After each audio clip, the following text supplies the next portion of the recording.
आज के समय में, आज के इस जिसे कहते हैं ना डिजिटल दौर में, और अभी तो एआई का दौर आ गया है, और आज के इनफैक्ट जनरेशन को क्या कहते हैं, जेनजीज। हम्म आज के समय में गीता को समझना प्रैक्टिकली कैसे समझा जा सकता है? एक तो ठीक है, पढ़ना हो गया, हम्म लेकिन और ऐसे लाइव एग्जांपल्स के जरिए कैसे? ये भगवत गीता समझने के लिए, पढ़ने के लिए सबसे बेस्ट तरीका है किसी एक्सपर्ट के पास जाके पढ़ना। जैसे फॉर एग्जांपल, अगर मुझे अच्छा डॉक्टर बनना है तो मैं मेडिकल बुक्स पढ़ के एग्जाम देख के बन जाऊंगा डॉक्टर, बट वो थियोरेटिकल रहेगा। बट अगर मैं किसी एक्सपीरियंस डॉक्टर के पास जाता हूँ, उसके क्लिनिक में बैठता हूँ, उसको असिस्ट करता हूँ, वो मुझे समझाता है। कोई पेशेंट आता है तो बोलता है इसमें ये सिम्टम है तो उसको ऐसे ट्रीट करना है, इसकी ये दवा देनी है। तो किसी एक्सपर्ट के पास जाके मैं कोई भी नॉलेज लेता हूँ, सीखता हूँ, उसको फॉलो करता हूँ, वो सबसे बेस्ट तरीका होता है उस नॉलेज को अप्लाई करने का। सीखने के साथ साथ एप्लीकेशन भी हो जाता है। इसलिए हाईली रेकमेंड है कि भगवत गीता को हमें खुद से ना पढ़े, और ना एआई से पूछें, और ना नेट पर जाके कुछ सर्फिंग करें। किसी एक्सपर्ट व्यक्ति को ढूंढे जिसके पास भगवत गीता का ऑलरेडी नॉलेज है, उसके पास जाए, उससे समझे उसने कैसे अप्लाई किया भगवत गीता को, मैं कैसे अपने सिचुएशन में अप्लाई कर सकता हूँ उस भगवत गीता के नॉलेज को। अर्जुन ने भी एक्सपर्ट को अप्रोच किया कृष्णा को कि मुझे इस सिचुएशन से बाहर निकालो। तो बेस्ट तरीका यही है, एक्सपर्ट के पास जाओ और उससे भगवत गीता सीखो। पर अनफॉर्चुनेटली आज बहुत रेयर एक्सपर्ट्स हैं हमारे पास भगवत गीता के समाज में, आज बहुत रेयर एक्सपर्ट्स हैं। इसकी संख्या हमें बढ़ानी है ताकि लोगों को तक ये नॉलेज बहुत ही जल्द और बहुत ही अच्छे तरीके से, बहुत ही प्रैक्टिकल वे से लोगों तक पहुंचे। इसलिए हम भगवत गीता पे कोर्सेज करते रहते हैं और भगवत गीता के ऊपर अलग अलग सिलेबस डिज़ाइन करते हैं और लोगों को अप्रोच करते हैं, उनको बताते हैं प्रैक्टिकली। अगर हम उनको सीधा श्लोक बोलेंगे नहीं आएगा समझ में उनको। इसलिए वो लोग गीता खोल के अगर सीधा श्लोक पढ़ेंगे, हार्डली किसी को समझ में आएगा। इसलिए किसी एक्सपीरियंस व्यक्ति के पास जाके अगर हम इसको समझें तो ये सबसे प्रैक्टिकल तरीका है समझने का। मतलब एक्सपीरियंस्ड, और उसकी जजमेंट करना भी जरूरी है कि हमें हम्म किससे जाके सीखना है, वो यस बहुत इंपॉर्टेंट यस चीज है। Yes yes. इसलिए डिजिटल, जैसे आपने बताया, डिजिटल चीजें हमारे लाइफ को सिंपल बनाती है, बट ये स्पिरिचुअल नॉलेज जो है हमारे लाइफ को प्रैक्टिकल बनाती है। इसलिए प्रैक्टिकल लाइफ जीना बहुत जरूरी है। आज के समय में ना एक बहुत बड़ी प्रॉब्लम, खास करके यूथ में, हर जगह है बट स्पेसिफिकली हम्म दो शब्द, डिस्ट्रैक्शन और कंपैरिजन, हम्म बहुत ज्यादा बढ़ गया है। हम्म इसका क्या उपाय है? डिस्ट्रैक्शन और कंपैरिजन, चलिए बड़ा प्रॉब्लम। कृष्ण गीता इसमें सॉल्यूशन क्या देती है? गीता ये बताती है प्रॉब्लम बाहर नहीं है, प्रॉब्लम अंदर है। खुद के भीतर है। हाँ, प्रॉब्लम बाहर नहीं है, प्रॉब्लम अंदर है। और वो अंदर क्या है? हमारा मन। कृष्णा भगवत गीता में बोलते हैं कि मन अगर हमारा कंट्रोल में है तो हमारा सबसे बड़ा मित्र है, यही मन अगर कंट्रोल में नहीं है तो हमारा सबसे बड़ा शत्रु है। तो आज मैक्सिमम लोगों का माइंड कंट्रोल में नहीं है, इसलिए आज मैक्सिमम लोग सबसे बड़े शत्रु के साथ रह रहे हैं।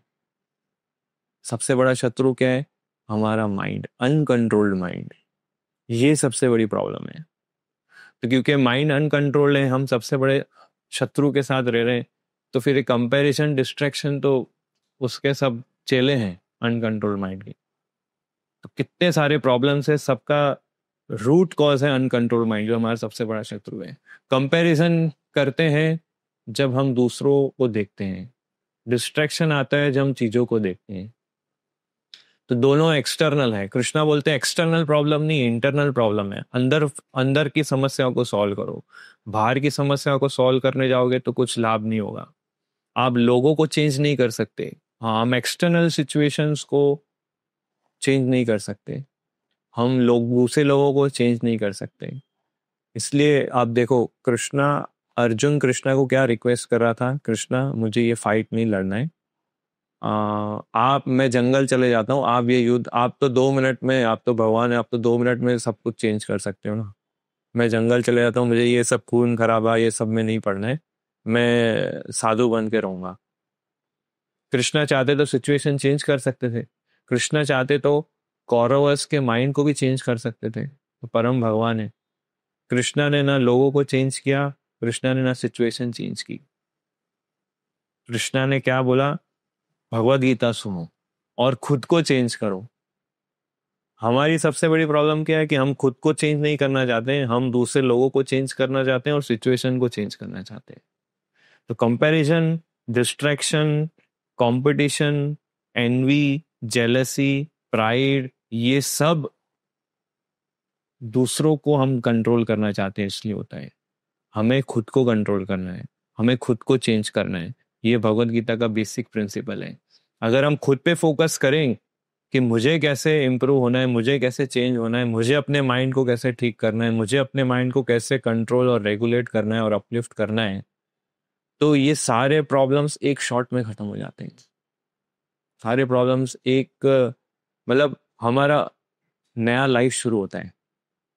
पर लोगों को खुद पे वर्क करने में बहुत आलस्य आता है अनफॉर्चुनेटली। उसके क्या रीज़न है? सबसे पहला कि उनको अच्छा संग नहीं है, उनको अच्छा एसोसिएशन नहीं मिल रहा है लोगों को। और दूसरा, चीटिंग बहुत हो रहा है समाज में।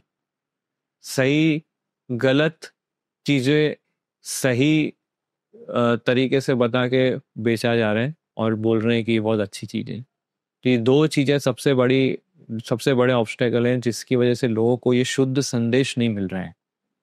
वो आइडल लोग उन लोगों को नहीं मिल रहे हैं कि ये कैसे हम इसको अपने प्रैक्टिकली अपने जीवन में उतारें।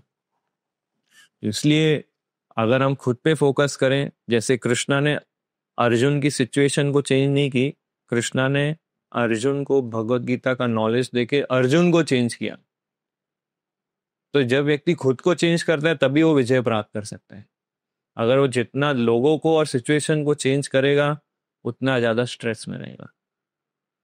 इसलिए सिचुएशन को चेंज करने का ट्राई मत करो, लोगों को चेंज करने का ट्राई मत करो, खुद पे हमेशा वर्क करते रहो। अगर हमने अंदर की दुनिया को जीत लिए तो बाहर की दुनिया को अपने आप हम जीत लेंगे। जनरली लोगों को बाहर की दुनिया को जीतने में ज्यादा इंटरेस्ट है, तो वो जीतने का जो तरीका है वो कृष्णा ने अर्जुन को बताया कि पहले अंदर की दुनिया को जीतो, फिर अपने आप बाहर की दुनिया आपके कदमों में रहेगी। उसे अर्जुन जीता ऐसा।